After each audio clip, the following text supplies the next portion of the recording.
Assalamu alaikum and welcome to another episode of Fullmetal Fukumi. So just like always, I'm going to start with some quick PR to talk about the coffee where I'm posting articles. So I'm trying to do several things like once per week, post at least one article per week. And I'm also trying to stream regularly. So I've been streaming Genshin lately on Twitch and on YouTube. And regarding Genshin, I just finished the Fontaine main story. So now I'm planning to do the character quests for Furina, etc. So yeah, as always, if you like what you're seeing, remember to like and subscribe. So it's pretty easy and it's free and it'll help me out with the algorithm.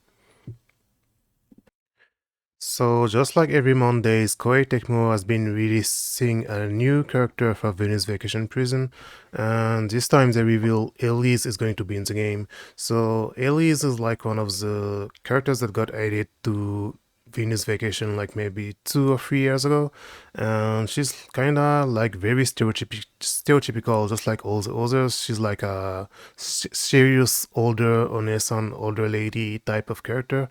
And it's pretty funny because if they added Elise to the game, like I wonder if they're going to add Tamaki or Sayuri, because they're all similar, like older girl type of characters. But since they added Elise in the game, like I don't think they will add the other types who look similar to her. And they released that trailer like always, so let's check it out. はじめまして。私はエリーゼ。直接は初めてお目にかかります。これからは直接指導を行います。よろしく。So yeah, and like just like all the others, like that you can tell there's still some work to do with the model, with the 3D model. And like there's also all the lip syncing is also off as well. Hopefully this will be fixed by the release of the game. And that's how her hair is a little bit weird, like it's not moving that much either. So yeah, and if you look like just like as always, like I'm trying to do some kind of comparison. So I booted up my own version of the game, my own account on the gacha game. So as a comparison, like if you look how she looks like in the trailer and how she looks like in the gacha game, like as always you can tell like she looks a little bit different, right? Because like just like I explained, because this is a game, a 3D game, and the engine is different, so the characters will inevitably look different. But like in Ellie's case, I guess she's among the three they revealed so far. I guess she's the one that looks the closest to the gacha game, even though like her face is clearly different as well because yeah, different engine. But like at least like they like compared to Misaki, like you can tell like she doesn't look completely like a different person, right? But yeah, like if you look at the announcement tweets, like I've seen some Japanese fans complaining, saying like she looks different, and I've seen some fans saying like she looks okay. So yeah, everyone has a different opinion. In my case, like just like with others, I think she looks fine. But like, hopefully they will try and improve the models before the game release. But since it's going to release in early 2025, like I don't think they will have the time to do that. So yeah, it's kind of a bit worrying. Like, hopefully they will have the time to improve the models, but like we'll see how it goes. And so yeah, but so this is also the first time I'm wrong regarding the characters because Elise isn't one of the characters who got a true color outfit. So this confirms that it's not only the true color outfits girls who will be in Venus Vacation Prism. So yes, it's pretty nice. And personally speaking, like Elise, like she's extremely stereotypical, but she's still one of my like she's like I would say she's one of the ones I don't dislike the most, to put it that way, because I don't really like any of the OG Venus Vacation OG characters that much. But she's one like I think she's okay. Like she's very stereotypical, like serious type older sister, like kinda hardworking, like serious business woman. But like at least like she's okay. Like I don't really hate her, so I'm happy that she's in the game. So yeah. So staying on the theme of Koei Tecmo, the company has announced they're making a special 30th anniversary event for the Neoromance series. And the Neoromance series started on Super Famicom, on Super Nintendo with Angelique. And Angelique is a very important game because it was like the first otome game, you could say, because Josei Muke contains like manga and anime made for women, made for girls, has always existed. But when it comes to video games, it was a little bit more complicated. And basically, Angelique on Super Nintendo in 1994 is what started the trend of otome games, of games with where you play a female protagonist with many pretty boys and pretty guys and bishonen characters. And this was a really important game because that's what started a certain trend of games. And like I'm kinda like I think I would say I'm pretty knowledgeable about Josei Muke when it comes to manga. I've like over my childhood I've read a lot of shoujo manga like Peach Girl, Nana, Emma, etc. And I've also watched a lot of Magical Girls anime and a lot of Maho Shoujo, a lot of shoujo stuff anime. But when it comes to games, I'm not very knowledgeable about Josei Muke games, so it's definitely something I wanna work on and I wanna play some more games. And the Angelique series is one of these series I've known about since I was a kid, but I never played it. And the Neoromance series, like at first there was Angelique, and there's also some other games you might have heard about, some other series you might have heard about, just like La Corda Del Oro, which is a series like I've known about for 20 years, but I never got around to play it as well because there was an anime adaptation in the early 2000s. I think it was in 2020 in 2006 there was an anime adaptation and I didn't watch it, but I've heard about it since then, so I gotta try it out one day and try and get into the series. So there was La Corda D'Oro. This was the second Neoromance thing, or the third one, I'm not sure. And then you had Haruka Toki no Nakade. And Haruka Toki no Nakade is a very long running series and it's also part of the Neoromance thing, of the Neoromance label. And this is still ongoing. Like I think there's one on Nintendo Switch that released like a few years ago. So this is still ongoing, and this is another one of these Josei Muke series I wanted to get into ever since I was a kid, but I never got into it. So I really wanna try and play it one day. So yeah. So Koei Tecmo is going to do a huge event for the 30th anniversary of the Neoromance series, which encompasses Angelique and La Corda D'Oro and Haruka Toki no Nakade. And they announced like they're making like a real stage event on stuff with some of the seiyuu of the series. So the first day will be on January 25th with it will be focused on Haruka Toki no Nakade, and like there's going to be 6 of the seiyus of the characters voicing the characters, and the second day is going to be focused on Angelique, and they will bring six seiyus as well. And this series, because they are quite old now, and because they're very iconic, like you had a lot of very popular seiyuu that used to be on this series. So this event is going to be crazy because they're going to bring a lot of veteran seiyus that you rarely see together anymore. So there's going to be Seki Tomokazu, for example. Like there's going to be Miki Shinichiro, Seki Tomokazu, like all extremely important, extremely talented veterans. And Hayami Sho is going to be there as well. Morikawa Toshiyuki, etc. So, and even if you never heard about these games, if you like seiyuu and if you're actually an anime fan, like you should keep an eye on this event because like it's going to be awesome. And they're also doing a sale of the Neoromance series for the occasion. So if you can speak Japanese and you've got a Nintendo Switch, like you can buy some of these games on Switch. Like the latest Haruka Toki no Nakade is on Nintendo Switch. It's the 7th game. There's also going to be like, oh yeah, and on Nintendo Switch Online they added the very first Angelique game. So if you wanna try it out for the history and like for for your culture. If you wanna see how the very first game in the series was like it's quite bare bones of a game, and it's like, and it has a lot of like weird systems a little bit, and you can tell this was the very first game, and the series improved a lot over the years from what I've heard, because I never played it yet, but I really gotta try it out one day. And yeah, so in my opinion, they're probably going to announce some kind of remaster or some kind of remake for some of these games, either the first Angelique or something else.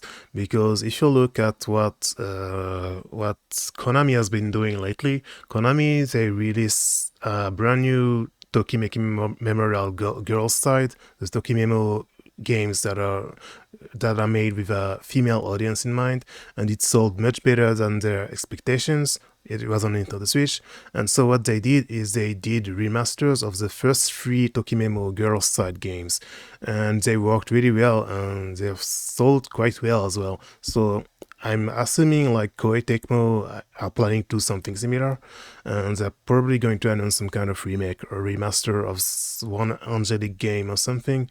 So this is definitely something to keep an eye on. And for the occasion, Famitsu, they also published an interview with Erikawa Keiko, who is the creator of the Neoromance series and the Angelic series, and also with her daughter Erikawa Mei, who also works at Koei Tecmo, because Erikawa Keiko, she's a wife of Shibusawa Ko, who is the president of Koei Tecmo. So in a sense, she's like one of the most influential women in the game industry, in the Japanese game industry, because like I said, Angelique had a huge influence on Japanese games and in pop culture in general, because the villainess series, the villainess isekai anime that are quite popular nowadays, they're all originally based on Angelique. And it's pretty funny because otome games nowadays, they don't really have anything to do with Angelique. So there's kind of a gap between what you see in the villainess series, in villainess type series, and what you see in actual otome games nowadays. It's very different because there's no more villainous characters, for example. So this kind of archetype of stereotypical villainous character, they aren't really appearing in nowadays otome games anymore. But yeah, so sadly I didn't have the time to read this interview yet, but like it's gotta be very interesting, so I gotta try and give it a read at some point. So yeah, I'm pretty excited for this, and some of the seiyuu have posted about it on Twitter as well. Hayami Showa has posted about it on Twitter, like she's really excited for it, etc. So I'm definitely going to try and keep an eye on this and see what they're going to announce over there. So, Bandai Namco has been celebrating the 3rd anniversary of the console game's Idolmaster Starlit season, and the game was first released on 2021 on Steam and on PS4. It was the first Idolmaster console game in a long while, and it's really good. And it was developed by Ilka, and Ilka is the company, the studio who did the Pokemon Diamond on Pearl remakes. And a lot of people know them only for this, but they did a lot of other things. And they also did One Piece Odyssey, the latest One Piece RPG, and they also did the Sandland game, like the Akira Toriyama Sandland, the game adaptation. They're the ones who did it, and apparently the Sandland game was actually really good, and it was much better than One Piece Odyssey. So one day I gotta try it out if I have the time. But yeah, personally, I always knew about Ilka since 2021 at the very least, because they're the makers of Idolmaster Starlit season, and the game is really good. And I only played it for like 4 or 5 hours, and I gotta keep playing it one day. And so Bandai Namco has made several announcements for the 3rd anniversary of the game. And first, they announced that the game has no streaming restrictions anymore. So this means like you can stream all of the game story without worrying about strikes or anything. And of course, you just need to make sure to not include spoilers in the title or in the thumbnails of your videos. But now it's okay to stream the whole game. So when I have the time to play it, inshallah, I will try and stream the whole game myself. And one particularity with Idolmaster Starlit season is that the game features several Idolmaster characters. First off, you have all the original Idolmaster characters, all of the original girls from the original game, and then you have 5 girls from each of the branch series. So you have 5 girls from Cinderella Girls, you have 5 girls from Million Life, from Shiny Colors, Shiny Mass. You have 5 girls from Shiny Mass, and then you have three DLC girls from various brands, and then you have these 2 girls, which is Kohaku and Aya. And these two are their brand new OG characters, original characters made specifically for Idolmaster Starlit season. So this is the first time they ever appear, and the Starlit season game basically is focusing on her, and this is her story and her rivalry with this girl. And so this page is interesting because basically they're doing a Kuroi production concert in February 2025, and with several Kuroi production characters, including Hibiki, and they're going to add these two to the concert as guest appearances. And because they're doing this, and because they want people to know who Kohaku and Aya is, they decided to remove the restrictions from streaming the game. So yeah, so hopefully when I have the time one day, I'm gonna try and stream Starlit season, and maybe I can see if I can stream the whole game. It's probably like a 80 hours game because it's a real Idolmaster game with all the management side of things, and it's like an ADV with some really long scenarios, etc. So yeah. And another thing is Famitsu, they published an interview with the producer of the Starlit season. What was his name again? His name is Kutaragi Hayato. Kutaragi Hayato, the producer of Idolmaster Starlit season. And I didn't have the time to read all the interview, and I only skimmed through the first part, and I didn't read the second half of the interview because there's some spoilers regarding the game. But one interesting thing in the first half of the interview is how he mentions that Idolmaster Starlit season it's still setting pretty well, despite being 3 years since the game has been released. Because like with word of mouth and with the popularity of the Idolmaster series, a lot of people are only hearing about the game now. And with the new anime, I think there was an Million Life anime or something recently, an Idolmaster Million Life anime. So with the new anime adaptations, and with the series, and with Gakuen Idolmaster as well that I'm playing on smartphone, Gakuen Idolmaster, I really gotta finish covering the pre-release live streams, because they did some pre-release live streams with the seiyuu of the characters, etc. And I used to translate this, and I never finished it, so I gotta go back to this. And once I'm done doing this, I want to do some specific articles on each character and their stories and the various like storylines of the game, because like there's multiple timelines in the game, just like Uma Musume, and just like this type of raising simulators, like there's intersecting timelines in the game, various storylines with each of their own canon. But anyway, so Idolmaster Starlit season, the producer has been saying that the game has been selling extremely well, like thanks to the Steam version. And this is the first time they released Idolmaster on Steam, and this hopeful, like maybe next time they do a console game, they will definitely release it on Steam again, because it's talking about how the game has been released in Japan, but it's also been released in Asia with some Chinese and Korean localizations, and how the Asia markets has helped them tremendously. That's what he's explaining in the article, that thanks to the Asia version of the game has been selling really well, and thanks to the Steam version, especially thanks to localizing the game for Asia countries, and thanks to the Steam version, the game has been selling pretty well over the years, and it's still selling little by little.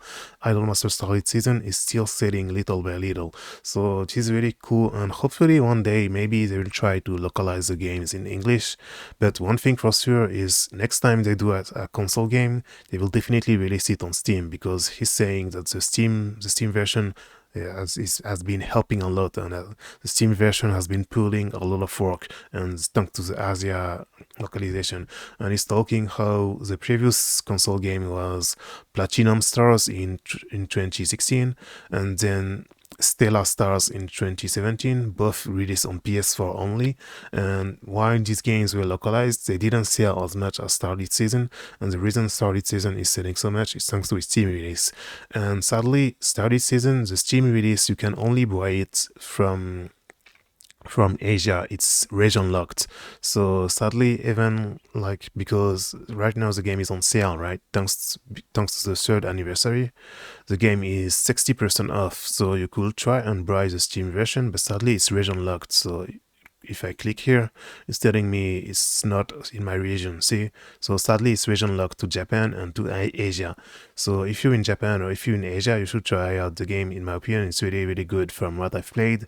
And yeah, so hopefully one day Bandai Namco will think about trying to release Idolmaster in English, and maybe Gakuen Idolmaster will get some kind of English localization at some point, especially because the game is pretty English friendly, and the official Discord, they even made a channel for English speaking players and from non-Japanese speaking players. So hopefully maybe one day they will localize Gakuen Idolmaster, and maybe one day Bandai Namco will localize like future Idolmaster console games in English. It would be awesome.